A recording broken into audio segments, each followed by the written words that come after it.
നമ്മുടെ ഈ കുമ്മളിനെ നമുക്ക് ഈ ഒരു പോത്ത് കറി വെക്കുന്നത് പോലെ ചെയ്താലോ? അതായത് നമ്മൾ തേങ്ങാക്കൊത്തൊക്കെ ഇട്ട് നന്നായിട്ട് ഫ്രൈ ആയിട്ട് എടുക്കത്തില്ലേ? ആ രീതിയിൽ നമുക്കിതൊന്ന് ചെയ്ത് നോക്കാം. ഇതിന് ആവശ്യമുള്ള സാധനങ്ങളെന്ന് വെച്ച് കഴിഞ്ഞാൽ ഞാൻ ഒരു 3 സവാള എടുത്തിട്ടുണ്ട്. കുറച്ച് തേങ്ങാക്കൊത്ത്, കുറച്ച് ഇഞ്ചി, വെളുത്തുള്ളി, പച്ചമുളക്, സവാള. അപ്പോൾ നമുക്കിതെല്ലാം ചെറുതായിട്ട് മുറിച്ചെടുക്കാം.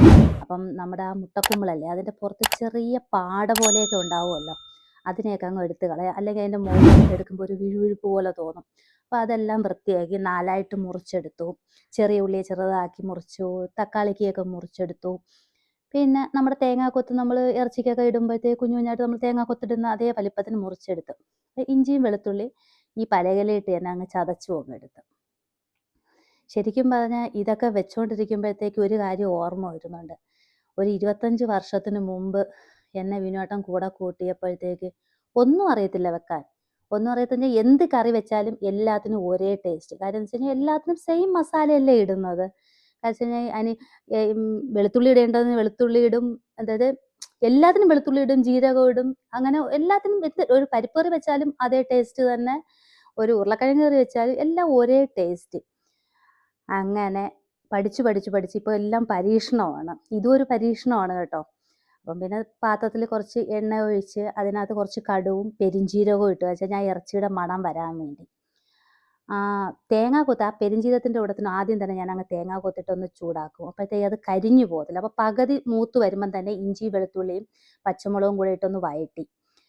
അതും വഴറ്റി വന്നതിന് ശേഷം നമ്മൾ എടുക്കുമല്ലോ, എന്താണെന്ന് പറഞ്ഞാൽ നമ്മൾ ഉള്ളി ഒന്ന് വഴറ്റി എടുക്കുമല്ലോ, അതുപോലെ തന്നെ ഉള്ളിയും വഴറ്റി അതിനകത്ത് കുറച്ച് മസാലപ്പൊടികൾ ചേർക്കുന്നുണ്ട്. കാരണം നമ്മൾ ഇറച്ചിക്ക് ഉപയോഗിക്കുന്ന സെയിം മസാലപ്പൊടികൾ തന്നെയാണ് അതിനകത്ത് ചേർക്കുന്നത്. അപ്പം ഉള്ളി ഒന്ന് വഴണ്ട് വരാൻ വേണ്ടി ഞാൻ കുറച്ച് ഉപ്പും കൂടെ ഇട്ടു. അപ്പോൾ വേഗം ഒന്ന് വഴണ്ട് വരുമല്ലോ. ഇതെല്ലാം നന്നായിട്ട് വഴണ്ട് വരണം കേട്ടോ. കാര്യം വെള്ളമൊന്നും ഇല്ലാണ്ട് ആ ഉള്ളിക്കൊക്കെ ചെറിയ വെള്ളം ഉണ്ടാവുമല്ലോ, അതൊക്കെ മാറ്റി. അതിനാവശ്യത്തിന് എന്നാന്ന് വെച്ച് കഴിഞ്ഞാൽ കുറച്ച് കുരുമുളക്, മുളക് പൊടി, മല്ലിപ്പൊടി, മഞ്ഞൾപ്പൊടി, ഗരം മസാല, ഇതെല്ലാം നമ്മുടെ സെയിം സാധനങ്ങൾ തന്നെ. നമ്മൾ ഇറച്ചിക്ക് എന്തൊക്കെ ഇടുവോ ആ സെയിം സാധനങ്ങൾ തന്നെ. ഞാൻ പറഞ്ഞില്ലേ ഇതൊക്കെ ഒരു പരീക്ഷിച്ച് നോക്കുന്നതാണെന്ന്, ഓരോന്നിൻ്റെയും ടേസ്റ്റ് അറിയാൻ വേണ്ടി.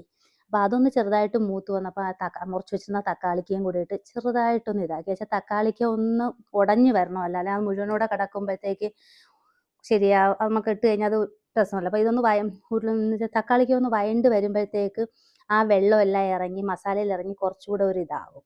അപ്പോൾ അതൊക്കെ ഒന്ന് നന്നായിട്ട് വഴണ്ട് വന്ന് നമ്മുടെ ഈ മുറിച്ച് വെച്ചിരിക്കുന്ന കുമ്പളും കൂടെ അതിനകത്തിട്ട് നമ്മൾ നന്നായിട്ട് ഇളക്കിയിട്ട് അടച്ചു വെച്ച് നമ്മൾ ചെറുതായിട്ടൊന്ന് കുക്ക് ചെയ്തെടുത്തു. പിന്നെ നമ്മൾ ശരിക്കും പറഞ്ഞില്ലേ നമ്മൾ ഇറച്ചിക്കറിയൊക്കെ ഒന്ന് ഫ്രൈ ചെയ്യുന്നത് പോലെ നന്നായിട്ടൊന്ന് ഫ്രൈ ആക്കിയെടുത്ത് നല്ല ടേസ്റ്റ് ആയിരുന്നു. ഞാൻ പറഞ്ഞില്ലേ എല്ലാം ഒരു പരീക്ഷണമാണ്. നമുക്ക് ഏത് കറിയും ഏത് മസാല ഇട്ടും ഉണ്ടാക്കാം. പക്ഷേ ഇത് അറിഞ്ഞൂടാത്തവർക്കൊക്കെയാണ് നമുക്ക് അയ്യോ ഇതെങ്ങനെയെന്നൊക്കെ പാട് വരുന്നത്.